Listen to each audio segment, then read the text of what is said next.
There was a heap of war parties of Cheyennes and Sioux that had just rolled into the villages after raiding different spots. I was with a group that had come back with plenty of plunder. War societies across the villages were holding scalp dances all night long.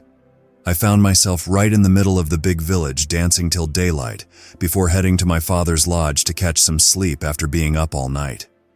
I'd been sleeping a spell when my father woke me telling me to rise. There was fighting at the upper village. He said my war horse and shield were ready for me. I heard a lot of shooting when I stood up. I grabbed my small sack that held my porcupine tail hairbrush and paints. I had to apply the same paint on my face that matched my shield. My father took off the black-tailed deer tail from my shield, which was meant to be tied to my scalp lock. This charm was supposed to turn bullets away from me.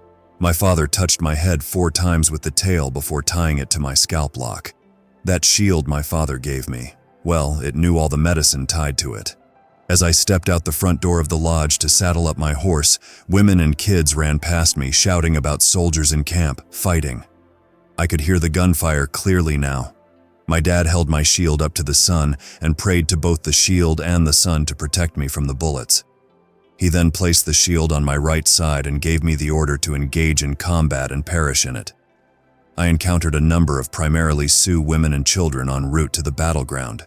They urged us to hurry, saying more of us were gathering and a lot more warriors were coming behind us. We were all singing our different tribal songs, some of them death songs like it's our tradition when going into battle. They also sing these songs when they're attacked and in danger. I heard a lot of this singing at Sand Creek when Chivington attacked the village. Brave Bear says when he and his guys got to the battlefield, the soldiers were fighting on foot and had their horses hidden in the trees behind them. He ran right up close to the soldiers, he says. They were shooting in every direction as the Indians were circling around their back at the other end of the soldiers' firing line. 2 Crow Scouts from Custer's group came charging towards me. I charged at them too. When I got close, they both jumped off their horses and stood on the sides of them so they could shoot better. I was the first to count coup on one just as a group of warriors rushed up to count coup on them. That gave me a big honor or a big name for being the first to count coup in the Custer battle. When I looked around at the soldiers, they were running towards their horses, and there were Indians everywhere behind them, like ants. By then, the soldiers were making a quick dash for Little Bighorn. The worst part was that the soldiers hit the really tall banks of the river and fell over. When they hit the water, it sounded like a cannon going off. It was terrible because the bank was really high. The Indians were firing at the troops as they emerged from the water as I rode to the bank. There was a lot of blood visible in the water. I only saw 7 soldiers crawl out on the other side of Little Bighorn. The Indians on that side killed them pretty soon because they didn't have anything to shoot with since they had lost their arms in the water. When I got across the river, I saw 3 of Custer's companies making a stand and noticed 1 company on the other side of them on a hill. I can't figure out why the 3 companies didn't try to help the ones who jumped off the bank, or why they all didn't cross over and fight in the village. I think Custer knew he was in a bad spot and wanted to get out if he could, but he was surrounded and couldn't do anything but die. These 3 companies let all their horses go, the ones that weren't already shot down. Only 1 officer stayed on his horse. It didn't take long to kill them there. I saw Yellow Nose emerge from amid the fallen troops with a flag. 8 troops advanced to assault the group on the slope. The officer on horseback was behind them. A Cheyenne charged this officer, and the officer shot him in the head. A Sioux with a long scalp lock charged at him too, and he shot this Sioux in the chest. Another Indian then rode up and shot the officer off his horse. I captured his horse. It was a sorrel horse. This officer killed those 2 Indians. I've been told since then that Custer was with that 1 company on the hill. I think Custer would have been better off if he had gone into the villages and made his stand there with his men and died there. I know that the news that Custer did not perform valiantly in this battle bothers white people, but the Indians around here believe he was a coward. 28 Indians were killed in this battle. The sun was right overhead when the fighting started. That's when we first knew the white warriors were coming.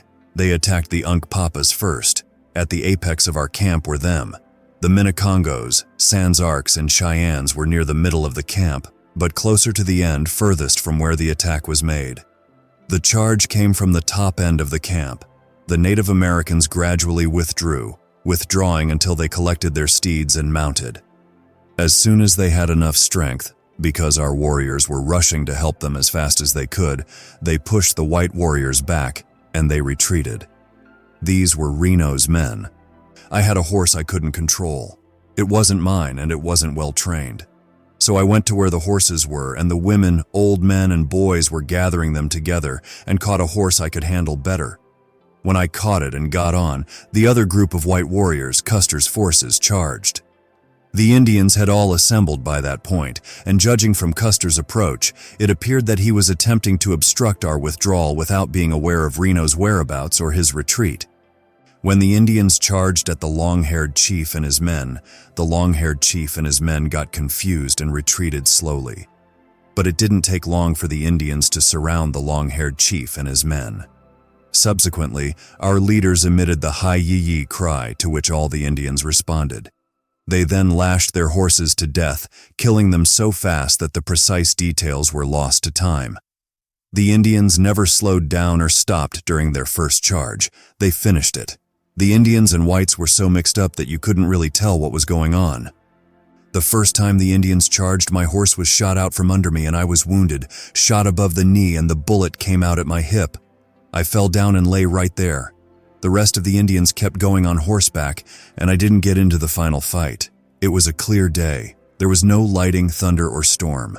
The word was that it was the long-haired chief who came to fight us, but that's all we knew. I know that Sitting Bull was in the fight, but because of my wound, I didn't know anything he did.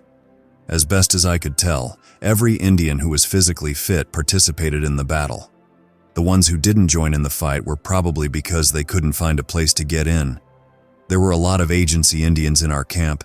They all took part in the fight just like the hostiles. The agency Indians had come out and told us that Longhair was coming to fight us, so the Indians all got together so he wouldn't attack small groups.